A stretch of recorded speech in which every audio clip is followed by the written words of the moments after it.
سلام بكل كرنعة على متركبو تختاتل تمدبنا زينات زعلتنا باخم كنبل فلما أرئست زينا كنسمعكم بجنوسايدرات تفحص وديت نعبي بقال سهزبنا كما كنيو سمناو ملئخت هزباوي ويانا حرنا تقراي أبو السودان استرخبو 4 يوم حيلتات 4 يوم أوبريشن كسرح يوم 4 كيلو استفتر رعديم زفان ورق براخ محازو سعبو أب تقراي ببليونات دولارات بزي حقاو منقد من قصقاسو حدش مصنعتي أم ملاخيتو اللو منيستر إيرترا أتو يمان قبر مسكال نوصا قداي منيستر إثيوبيا جدون تيموتوس ملسي هيبولو نبزر زرام كنسقركم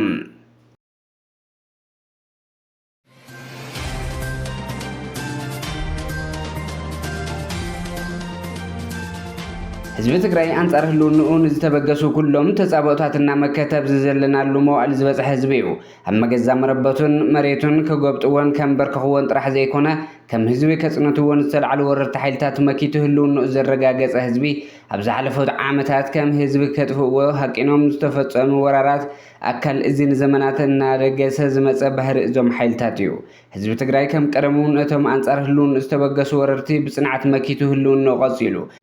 انتخونا جن منجستي إثيوبيا نتقدم إلى جمرو بروجكت مصنعت حزب تግራይ ድሕሪ ዓለም ለኻዊ ስምምዕ ዘላቒ መቁራጽ ተጻብኦታት እውን እንተኾነ ብሰላሕታ ከቕጽልና ሰርሐ ጸኒሑ ህዝቢ ትግራይ መሪሑ ውድብ ሕወሓትን ንሰላም ካብ ዘለዎም ጽኑዕ መትከል ተበጊሶም እቲ ስምምዕ ዓባይታ ክትግበር ቀጺሉ ድማ ናብ ዘላቒ ሰላም ክሰጋገር ዋጋ እናኸፈሉ እውን እንተኾነ ገቦኦም ከፈጽሙ ጸኒሖም መንግስቲ ኢትዮጵያ ግን ነዚ ናይ ሰላም ስምምዕ ከም ሓደ መሳርሒ ጀኖሳይድ ከጥቀመሉ ጸኒሑ እዩ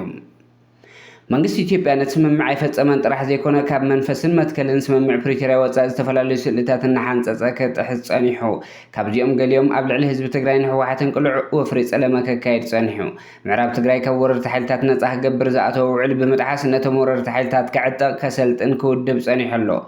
ቀጺሉ ድማ ንውሕዳት ኣብ ልዕሊ ህዝቢ ትግራይ ክሕደት ዝፈጸሙ ነበር ኣመራርሓ ተበሊጹ መናእሰይ ብምትላል ኣብ ዓፋር ወዲቦን ኣዕጢቖን ኣብ ልዕሊ ሰራዊት ትግራይ ቅልዕ ምትንኻይ ብምግባር ድሮን ብምትኳስን ነቲ ስምምዕ ብግልፂ ጥሒስዎ እዩ መንግስቲ ኢትዮጵያ እዚ ብሓድነት ተቓሊሱ ህልውንኡ ዘረጋገጸ ህዝቢ ከሰኩን ዝኽእል ኣብ ውሽጡ ብዝፍጠር ናዕበይ ኢሉ ዝተፈላለዩ ፈተናታት ክገብር ጸንሐ ኮይኑ ነስምምዕ ፕሪቶሪያ ጥሒሱ ተኽሲ ኣብ ዝጀመረሉ እዋን እውን እንተኾነ እዚ ስልቲ ምስ ገለ ከዳዕት ኣባላት ብሄራዊ ክሕደት ተዋዲዱ ንምፍጻም ሓድሽ ትልሚ ኣውፂኡ ኣብ ምንቅስቓስ ይርከብ ይብል ማሕበረሰብ ዓለም እዚ እውን ነዚ ተደጋጋሚ ጥሕሰ ስምምዕ ፕሪቶሪያ ዘፈጽም ዘሎ መንግስቲ ኢትዮጵያ ካብ ተግባሩ ክቁጠብ እጃሙ ክዋጻእ ንጽውዕ ኢሉ ኣሎ ኣብ ሱዳን ዝተረኽቡ 4 يوم ሓይልታት 4 يوم ኦፕሬሽን ክሰርሑ እዮም ኣብ 4 ኪሎ ዝተፈጥረ ራዕዲ እዩ ዘ ኢኮኖሚስት ጋዜጣ ንናይ ውሽጢ ፈላጢ ክብል ዝጸርሑ ምንጪ ብምጥቃስ ከም ዝጸብጸቦ ግንባር ናጽነት ኦሮሞ ግፋኖ ህወሓትን ኤርትራን ኣብ ሱዳን ተራኺቦም ኣብ ልዕሊ ኣብይ ኣሕመድ ተጣሚሮም ኦፕሬሽን ክሰርሑ እዮም ክብል ይገልጽ ከም ጸብጻበት ማዕኸን ዜና ንናይ ቅድሚ ሕዚ ዘረባ ሰመዚ ብልጽግና ብምጥቃስ ኣብ ልዕሊ ዞም ተጠቒሶም ዘለዉ ሓይልታት ተመሳሳሊ ክስ እናቕረበ ምጽንሑ ጠቒሱ ኣሎ እዚ ዝፈርሑ ወይ በጽሕ ዝበሃል ኣባህላ ዝጠቐሰ እቲ ጋዜጣ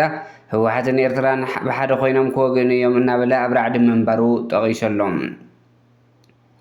زفان ورقي براخ محازو سعبو اب تግራይ ببليونات دولارات بزي حقاو منقد منقصقاسو حدش مصنعته ملخيت له دحر جنسايد ورار واغا ورقي اب عداق عالم منهار سعبو كاب حق وصا زنقصاص ببليون دولارات كم زلو ذا جلوب اند ميل زفاله دحر قص قليت له بتوسخ دما حقاو زيكونه كوعت معدن كم زلو يزحبر اتمر بحبريتان غازيطنياتات زي تفقدو اب تحتي ناي تشاينا معدنات زخوعتن شموم زي تገልጸ ሰባብትን كاب موداتا 14 كساب لومي اب ورقي اب موصا يركب يلنم اب موداتا زينانا منستر ኤርትራ አቶ የማነ ገብረ መስቀል ንወፃ ጉዳይ ሚኒስትር ኢትዮጵያ ጌዲዮን ጢሞቴዎስ መልሲቦም ዶክተር ጌዲዮን ጢሞቴዎስ ኣብ ሓደ መድረኽ ተረኺቡ ኢትዮጵያ ዘውኽ ዘለና ኢሳያስ ዶክተሪን የምባሉ ስዒቡ ካብ ወገን ኤርትራ ትርር ዝበለ ግብረ መልሲ ረኺበሎ እዚ ዘይ ምኽንያታዊ ዝበሎ ናዕብታትን ጎንፅታትን ኢትዮጵያ ካብ ዝተሰሓተ መንግስታዊ ኣመራርሓ ዝውሕዙ ምዃኖም ኣብርሄሎ አቶ የማነ ገብረ መስቀል ሚኒስትር ዘና ኤርትራ አቶ የማነ ገብረ መስቀል ኢትዮጵያ ተልዕሎ ዘላ ናይ ተጎዳኢነት ትረኻ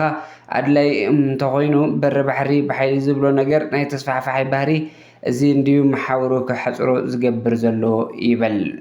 ባርከስ ክቡራት ተኸታተልቲ መደብና ዜናታት ዝዕለት ኣብዚ ከምቢትና ሰሰናይ ንዓኹም ሰላም ንዓኽ ትግራይ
كبرتي